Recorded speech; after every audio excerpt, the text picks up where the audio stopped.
Good afternoon, everybody. This is a quick refresher over the class that we all went through on Monday. So on Monday, we talked about the first law of thermodynamics, heat capacity, specific heat, latent heat, and enthalpy. And I'm quickly going to go through this. So these are the basic topics that we covered.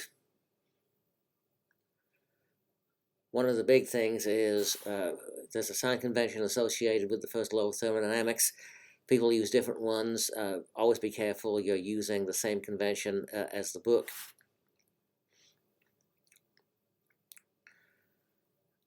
I began by defining the differences between heat and work. Then we looked at the first law of thermodynamics, and we use Q to denote heat. We use W to denote work. The first law of thermodynamics basically is a restatement of the law of conservation of energy.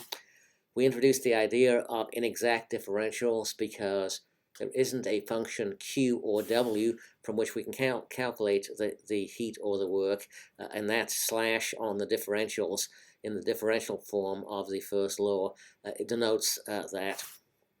So we have Q and dQ being positive when heat enters the system, work being positive when work is done on the system. If heat leaves the system, Q and dQ are negative, and work is negative if work is done by the system. That's our basic sign convention.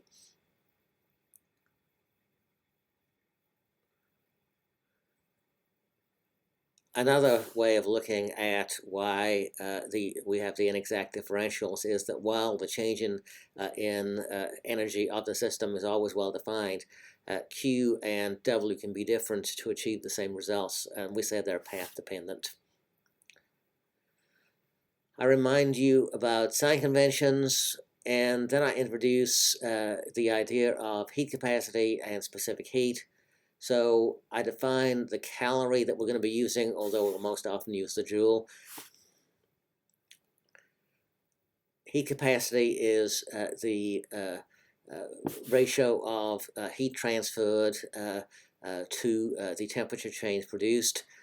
And we'll put on subscripts like P and V to denote that perhaps pressure or volume is being held constant when we determine that quantity. I then define specific heat for you and point out that there are molar-specific heats, there are mass-specific heats, and there are particle-specific heats. Be careful that you're using the right one. Then I take the definition of heat capacity in differential form, and I define both the mass and the molecular specific heat. Sorry, molar specific heat in that form. And then I start looking at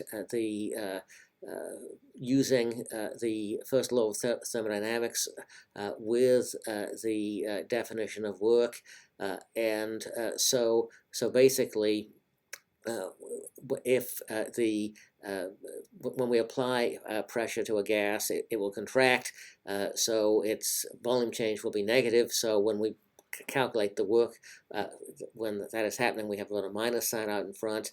Then I'm able to write the heat capacity in terms of the first law, and then I can make some specific evaluations. The first one is the heat capacity at constant volume, and I've written that for infinitesimal processes, where these forms come involving E only because we're looking at the quantity at constant volume, and so the delta V or the dV term is equal to 0. I do the same thing for the heat capacity at constant pressure, and I comment what the extra term means. Then I specifically look at the heat capacities of an ideal gas, and in passing show you that for an ideal gas, the energy is a function of temperature only. I talk about results for monatomic, diatomic, and polyatomic gases. And then I introduce, or I hope reintroduce, the equipartition theorem, which you would have dealt with in university physics. And it allows us to associate for every molecule an average energy per molecule of a half kT for each independent degree of freedom. I then calculate the heat capacities for n particles and note that in all cases we can arrive at the expression Cp minus Cv is equal to Nr for an ideal gas.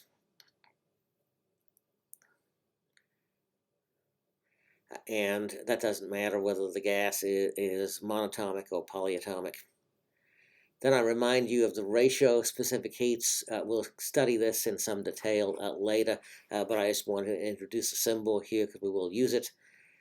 Then I introduce the idea of latent heat and related enthalpy. Latent heat is the heat transfer that occurs during phase changes, defined on this slide. Again, there can be a mass form and there can be a particle form. I then introduce the quantity enthalpy, which is really good, particularly when we're looking at constant pressure situations. It allows us to take track of PV term automatically when expansions and contractions are taking place. Then I make some calculations which basically are done so that we can arrive at for a definition of heat capacity at constant pressure in terms of the enthalpy. The calculation is straightforward, and you can see how it's done. And then finally, I talk about how the idea of latent heat is related to enthalpy. The bottom of the slide is cut off here because of the window, but you have the slide, so I'm not going to bother to reset that.